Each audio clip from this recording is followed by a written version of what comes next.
We wanted to start a pilot where a candidate applied for a job, and if they answered all of their questions favorably, they'll actually skip the phone screen with the recruiter, and they'll be given a link to the hiring manager's calendar, and they can schedule their own interview. By adding that scheduling link, in a single year, we saved over 10,000 hours of back and forth time with a candidate that the recruiters got back on their calendars.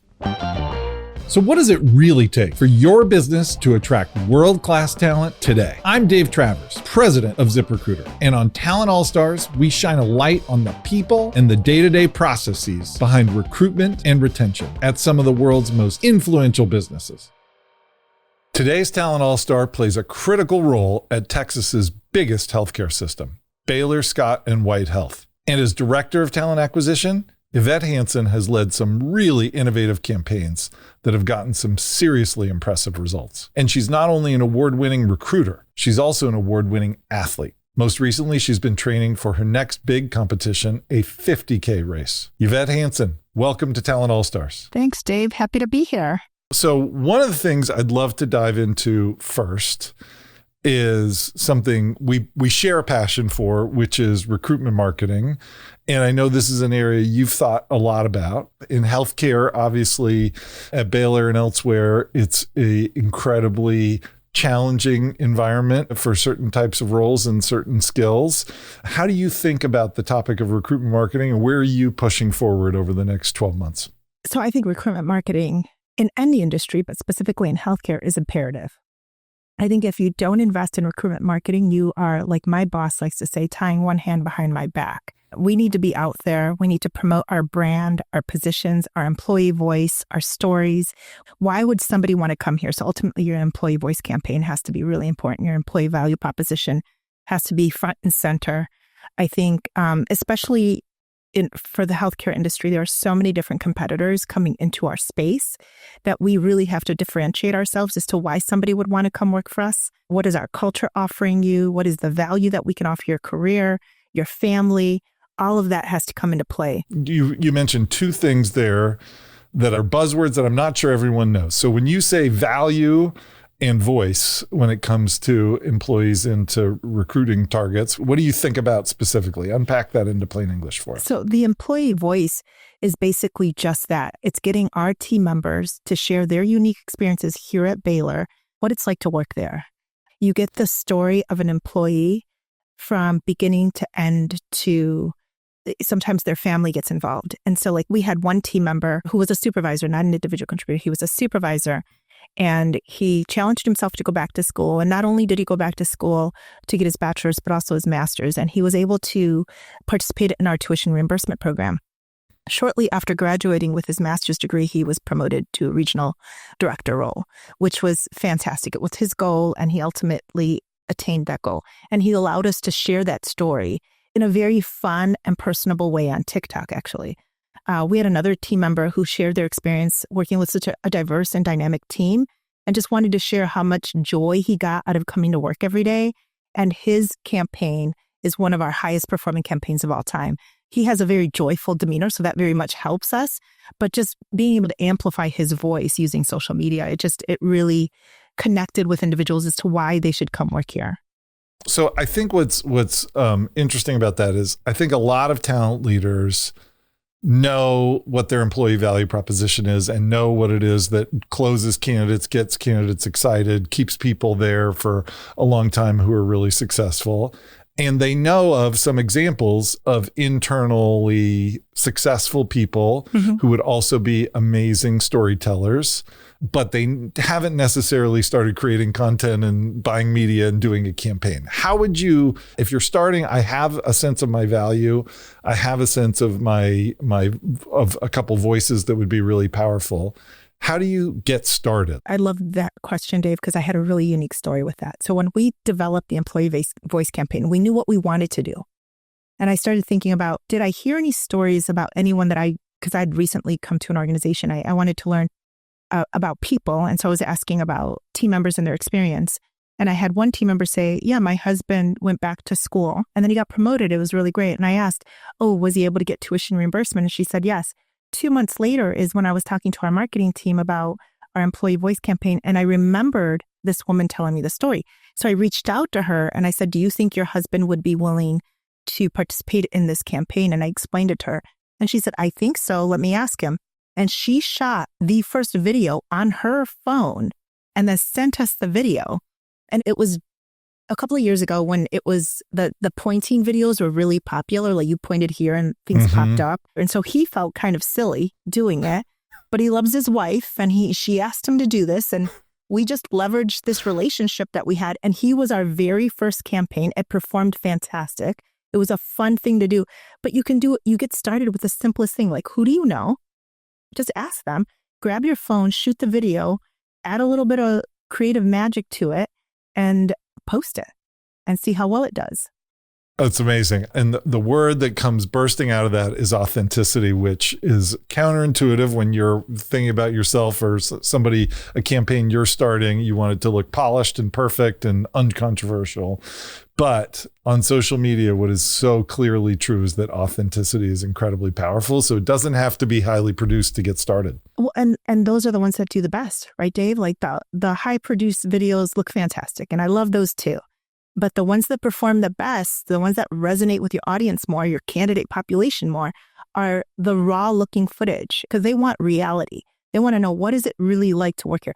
If I could get a GoPro and get a team member to walk the halls and share what their day looks like, I would absolutely do that. I think there are companies who have done that, and I don't know what their data looks like, but I'm sure that the output looks great. I'm sure that they get a lot of click-through rates, and we haven't been able to do that, or I personally haven't been able to accomplish that yet, but it's definitely on the list. I was talking to a CEO the other day who was telling me that she was recording a video for all of her employees to see about a message she wanted to convey, but it was asynchronous. It wasn't live. And so they were recording it over Zoom. And at that moment, as she was in the middle of it, she got a text from her daughter. Teenage daughter. She had to respond right away. And so she responded right away and then finished her message. And her team was like, okay, that was great. Let's just re-record it. And she's like, no. I want everyone to see it exactly like that. Mm-hmm. And she said she was overwhelmed by the number of employees who responded to that very real, obviously not highly sanitized, scripted moment. And it said so much more than she could ever say about the importance of balancing work and life and all that other stuff that doing sometimes is more powerful. And Dave, and how it starts from the top, right? If you've got your leadership saying, hey, I get it. My kid needs a response right now. So when it happens to you, don't be afraid to stop, take a pause, respond to your text message, or if they're knocking on your office door, turn around and acknowledge them. So I think that's so important. And I love to hear that. Yeah. So, okay. So now you've got the ball rolling down the hill on how to start with value and voice. Let's talk about some of the specific challenges you faced and so many people face when it comes to specific roles, when it comes to nurses or particular types of technicians. How do you think about when you have a particularly acute shortage and supply demand problem of labor in a highly skilled field? How do you think about attacking that particular problem specifically? Yeah. So there's long-term, mid-term, and short-term strategies, right? Like there's what do we need to immediately do? And it's like, throw everything in the kitchen sink at it. And we're in that position now with certain roles throughout healthcare, right? We know there's talent shortages, especially when it comes to licensed positions. There's a talent shortage across the globe, not just the US, but across the globe, right? So we know we're up against that. And that's when you say, okay, for the immediate, here are the things we have to do. And you do have to have a strong social media campaign. Everybody's on social media. I think there's a study out there that said 73% of job seekers between the ages of 18 and 34 found their last job using social media. So if you are not on social media, get on there and promote your jobs. Use your employees to promote your jobs. Have a really solid employee referral program, right? You want to make sure that your best candidates come from your referral. So making sure that you have a robust referral program and that it's automated as much as you can make it. So you're soliciting those referrals, you're doing the external population, make sure that your recruiters have the time to source passive candidates, giving them back time. So automating things where you can, taking administrative tasks away from them, because there's one thing to be said for back in the day when you would get inundated with candidates and the recruiters were so busy just trying to sift through them. That's not the situation they're all into today. Some are in that situation. We all know that, but a lot of them are in a situation where they get 2 to 3 candidates a week on their postings. So, but they're bogged down with administrative tasks or even those 2 to 3 candidates, they're trying to, figure out, do they have referrals I can solicit? And the hiring manager needs consultation. And then you're mixing them sometimes with recs that have a high volume of candidates. So now they're spending time with these high volume candidates. So wherever you can take time away from a recruiter, take that away and give them time back so that they can, in fact, source passive talent, consult with the hiring manager, do networking, attend events, things like that. And we're obviously partnering with organizations that are diverse focused that we can spread our reach into. So we partner with organizations like the National Association of Hispanic Nurses, the National Association of Black Nurses, NAHSC, which is the National Association of Healthcare Executives, to make sure that we've expanded our reach into those populations as well, and making sure that they know who we are and we're a DEIB-friendly company. Come apply here. So we've done everything we can. Obviously, there's job postings to be had, sponsoring those job postings, making sure that they're at the top of the list, making sure that you've got referral bonuses if they're available, sign-on bonuses, relocation where applicable, and that you're promoting those items as well. We also have talent community newsletters going out that are specific to a job role. We have email and text campaigns going out that, again, are specific. We are trying to tailor our outreach. And then, of course, pipelining. So for every recruiter that talks to candidates, maybe the recruiter talks to 5 candidates today. One of them is absolutely interested. They're going to put them in for the position. 2 of them, probably not a good fit. But the last 2 are interested, but not today. So making sure you have a solid pipeline strategy that you can put them into that equates to a keep warm strategy.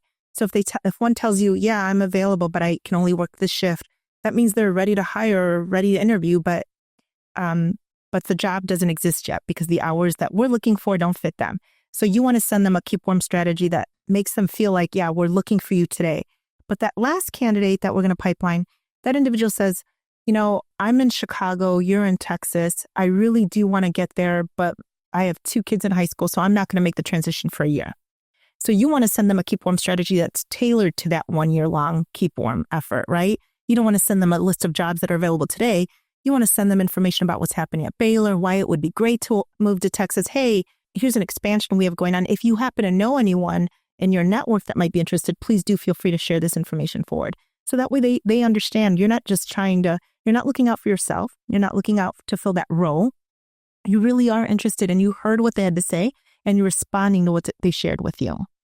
Wow. Okay. So that was an amazing strategy you just laid out, but it felt overwhelming to me. I feel like it was incredibly impressive. But the question is, okay, where do I put my one foot in front of the other and get started? And one thing that really perked my ears up as I heard you talk through that a couple times was using automation to take some of the drudgery and wasted time and unnecessary toil out of a recruiter's time so they can focus on what's really valuable, like referrals, passive candidates, all the best candidates flowing in. So AI and automation are such a hot topic right now. All of us are being inundated every day by technology vendors promising they can do everything from, make us breakfast to take the toil out of recruiting. How do you start that process? So you have this team, that not every second of every day is being used productively. There's probably technology that can take toil away.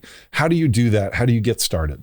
So the first thing is you talk to your recruiters. We did a time study for recruiters. We tried to figure out how much time is it taking at each step in the process, and we documented that time. But then I sent that time study to 2 other groups of recruiters and said, can you validate this for me? What would you change? How is there a step I forgot about that other recruiters forgot about? Or would you take longer because your job family requires this much information or this much time? So you take that time study and you say, okay, here's the time study. Are there any steps in this process that I could automate? We wanted to start a pilot where a candidate applied for a job, and if they answered all of their questions favorably, which we all have questions posted, right? Like you ask them all these questions, they're known as the basic advertised qualifications, right? Do they have those? And if they meet them, usually the recruiter sends them an email, says, hey, you met our qualifications. We'd love to talk to you. Let's schedule some time to connect. There's a piece of automation you could add right there. Instead of going back and forth with a candidate or having a coordinator do that, you can add a scheduling link, right? If you have technology, and most everybody does these days, you can add a link and that will minimize all of the back and forth time. I think we estimated by adding that scheduling link in a single year, we saved over 10,000 hours of back and forth time with a candidate that the recruiters got back on their calendars. So there's one piece of technology you can offer. What we did for this situation is we said, if they answer these questions favorably, they'll actually skip the phone screen with the recruiter and they'll go straight to the hiring manager. They'll be given a link to the hiring manager's calendar and they can schedule their own interview. And then they still have to complete their application. So it allowed to give that time back to that recruiter. And we communicated this with the recruiter, with the hiring leaders and the executive leadership team. And we said, will this work for you? What are the concerns? What are the primary concerns? And what are your thoughts on this? So the recruiters were a little hesitant. They're like, oh my gosh, you're bringing somebody in. Like, I'm still a recruiter. I still want to be part of the process. But we made sure it was clear. This is only for positions where we had more applicants than we needed. There are jobs you're working where you don't have applicants. That's where you need human touch. We need networking. We need cold calling. We need text messaging, cold outreach. But for these other roles, I think we can get by with this bot doing this for us. So we started with that, and the pilot was very successful. We're expanding our efforts to include other locations. We started with one location and 5 small jobs, and the results were phenomenal. I'm thinking about the data, and I want to say we went from 8 candidates to 1 hire. We went from the hiring manager having to see 8 candidates to get the 1 hire, that we're down to 3. Wow. In that small group, in that pilot. And we're hoping we'll see the same results as we expand this work. And how many hiring managers have you had tell you, I really miss having that 8-to-1 ratio?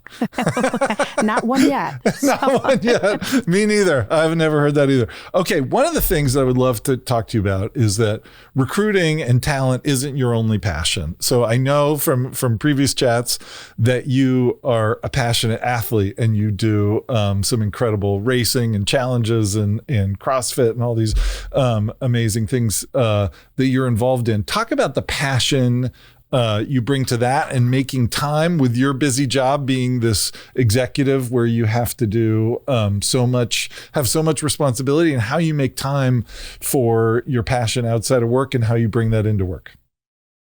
I could talk about that all day, Dave. So it's interesting. I pulled up some data because I'm a data geek too, Dave, by the way. So I was like, okay, I run marathons, I run 50Ks, I do Spartan, I love High Rocks is a great competition that I participate in, and CrossFit. And so I'm training for a 50K, and I was like, I wonder how many people do a 50K every single year. And so I think everybody knows the stat for marathon. About 1% of the US population completes a marathon every year. It's 0.0003% of people run a 50K every year, which is a phenomenal number because I surround myself with people who do 50Ks and marathons all the time. And I think about that when I'm training or when I'm thinking about my eating plans. So yeah, does it take a lot of commitment and discipline? Absolutely. But there's community there. And I think that's one of the most important things to me, whether it's in my personal life or my professional life. Am I doing hard things? Yes. Am I doing things that some would call insane? Absolutely. But I am not alone in it. And it's almost like they say, you don't want to be the smartest person in the room. You don't want to be the most, the craziest person in the room. You want to surround yourself with people who are like-minded, who challenge themselves. And I feel like I do that at work. It's like, am I doing some things that are really cool and innovative? Yeah, but I'm not alone. And I love surrounding myself with people who are up for the same challenge and looking at how do they get over that obstacle? How do they achieve change? How do they get buy-in? What kind of change management did they practice? Do they put into play? It's things like that I think they just cross my world, and I just love it. And it's absolutely, I'm so impassioned by it. Like I can talk about it all day.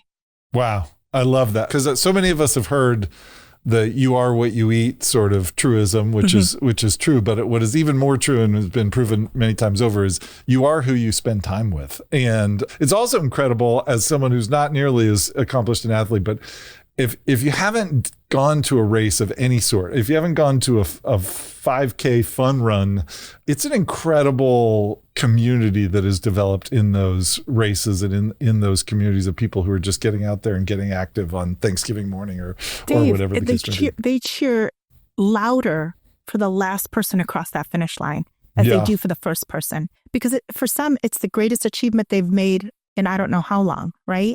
And you want to encourage that and support that. And it's the same way when you surround yourself with people doing really cool and innovative work. You may fail big, but you'll get as many cheerleaders behind you when you fail big and learn big, because they will say, hey, now I don't have to make those same mistakes because you've paved the way for me. I can actually make a right turn where you made a left, but here, let me take you on that journey with me because I can help you get where you need to be.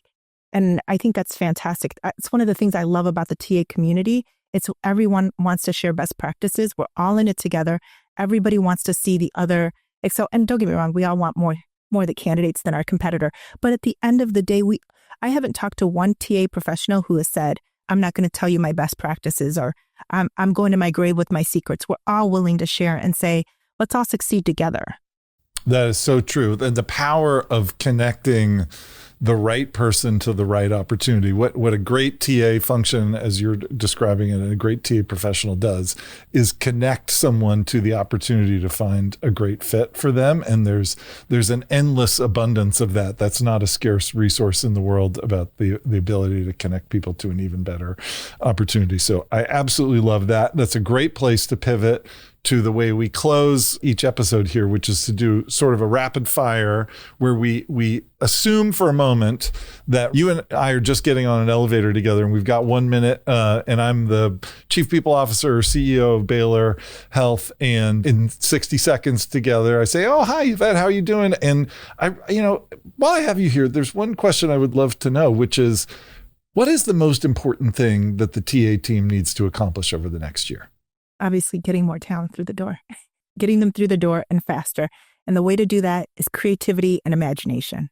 We have to be really creative about how we're reaching out to those folks and allow them to imagine their careers here at Baylor, allowing them to understand what the culture's like here, the family feel, and being quick about it, not wasting anyone's time. We coined a phrase called candidate centric, and it's basically saying, everything we do, we're keeping the candidate at the center of what we do. So keeping their time respected, making sure that they feel like they are being informed at every step of the process, making sure that we respect their time with regard to the interview and not rescheduling where we don't need to, limiting it by the number of people who have participated in an interview, all of it. Awesome. Okay, one other final question. You're the expert on interviewing. Like, what's your best tip to make me a better interviewer? So I would say, listen to both what people say and what they don't say, right? A lot of people will talk about, I was able to accomplish all these things. I launched this program, this project, I got it off the ground. But the question is, did they use data to center everything, right? Whether it was quantifiable or qualitative data, were they grounded in fact or assumption? Did they A/B test a solution, or did they just go with one and never think about an alternative way of thinking? And then did they have a change management program in place? Did they listen to everyone this was going to affect? At the end of the day, you absolutely want technically good and solution-oriented folks, but you also want people who are going to bring others along with them. So that's what I would say is one of the things you want to listen for. Amazing. Listen for the things they're not saying. That is so powerful, and a great way to invert the problem of what you listen for in an interview. Well, let me tell you something that I heard loud and clear. It's clear, Yvette, why you are a Talent All-Star. Thanks so much for taking the time to chat with us today. Thank you so much, Dave. It's been a pleasure. That's Yvette Hansen, Director of Talent Acquisition at Baylor Scott White Health. We'll put her LinkedIn profile in the notes below. And just a reminder, we're an audio podcast too. So if you want to listen on the go, just search Talent All-Stars in your favorite podcast app and tap follow. And if you have feedback for us or ideas for future episodes, send us an email at talentallstars@ziprecruiter.com. I'm Dave Travers. Thanks for listening to Talent All-Stars. We'll see you right back here next time.